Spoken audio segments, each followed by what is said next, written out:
শুনছিলাম তো মাগো নাকি পাকা বাড়ি ঘর, আয়সা দেখি এসে ভালো হাঁস মুরগির খোয়ার। তোমাগো তো বিল্ডিং আছে উপরে ছাদ নাই, যেই ঘরে ঘুমাইতে দেয় দরজা জানালাই নাই।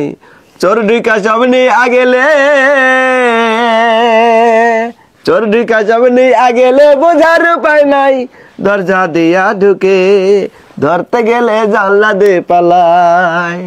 দরজা দিয়া ঢুকে ধরতে গেলে জানলা দিয়ে পালায়। তো গানটা আমি নিজেই লিখেছিলাম।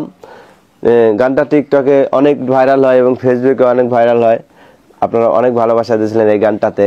আর এই গানটা লিখেছিলাম এই কারণেই, অনেকের ওয়াইফরা গল্প করে বেড়ায় যে আমার বাবার বাড়ি বিল্ডিং আছে, কিন্তু বিল্ডিংটা যে কেমন আছে সেটা কিন্তু আমরা জানি না বা আপনারা জানেন না। হ্যাঁ, তো তাদের উদ্দেশ্যে এই গানটা লিখেছিলাম। এরকম অনেকেই আছে, তো আসলে তো গল্প করার কিছু নাই, বাবার বাড়ি আছে তো আছেই। ঠিক আছে, যদি আমাদের লেখা গানটা ভালো লাগে, আবার নতুন করে গাইলাম, অবশ্যই গানটাতে একটা লাইক দিবেন। আর সবাই ভালো থাকবেন।